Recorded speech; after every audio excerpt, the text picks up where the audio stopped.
Hi everyone. Thanks so much for tuning into my tarot channel.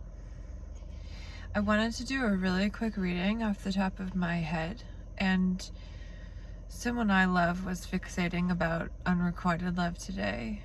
So I thought that was a really interesting topic to do a quick 2-minute reading about.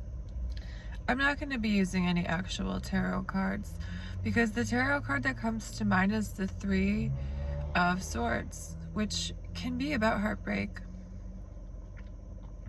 So yeah, attraction really comes down to who we're physically attracted to, definitely in the beginning. And then as time goes on, we find that the people that we're attracted to, there's reasons, that we're a vibrational match to that person. Energetically, spiritually, it's not just the looks. But yes, initially, it's true. Looks are a huge part of what attracts people. So, if you were rejected by someone that you're obsessively fixating on or did in the past, yes, that was a part of it, that they weren't attracted to you, or that they, had an idea of their type. And I know that's really hard for some people to hear, but just stay with me. So, a lot of psychologists or even geneticists would probably talk about how, people of a certain level of attractiveness end up together. And yes, we could say that that's true.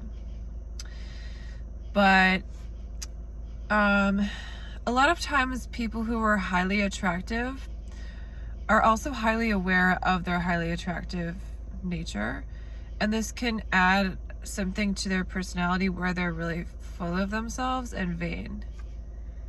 And so if you did have a crush on someone at one point who was highly attractive, probably there were quite a few contenders besides you that were vying for this person's attention. And that kind of attention feels really good. That feels really nice to people.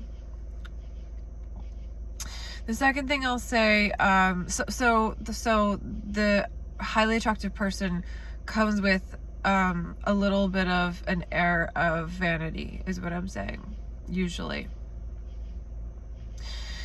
So part two of that is rejection is protection, always.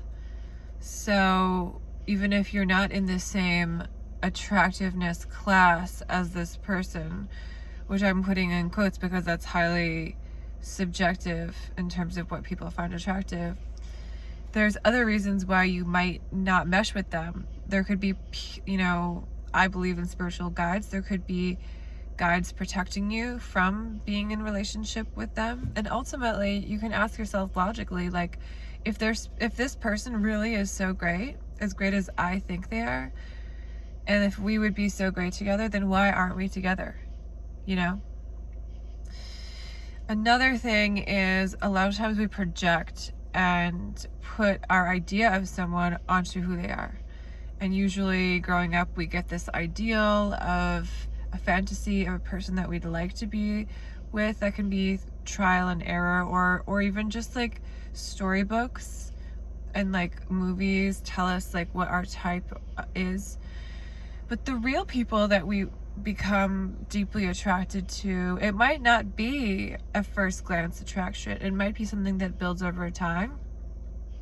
And if it is a first glance attraction, sometimes those attractions are really where you can feel that both people are attracted and it's not really unrequited.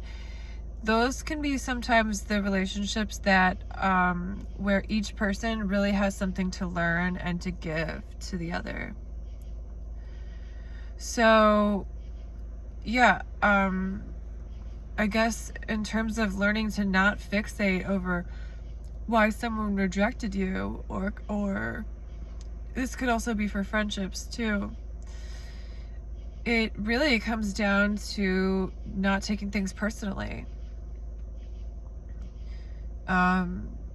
yes, there is all the elements I said before about like people, maybe they weren't as attracted to you as you were to them. Maybe they don't see you as being in the same group of attractiveness, whatever that part of it could definitely be.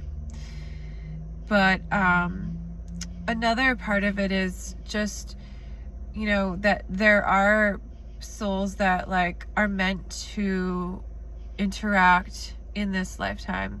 In even those rejections are there to teach us about our own healing and continually learning to love ourselves even when others don't. And again, in terms of how we project onto others, really in that initial stage of liking someone, or of having a crush, or thinking that they're the right person for us, or even if it goes on for a long time, not just on an initial stage, often it takes more time with someone in an intimate situation, such as living together, to really see who someone is and to grow together. So I guess I'm kind of saying that a lot of times we fantasize about people who are not right for us for a variety of reasons.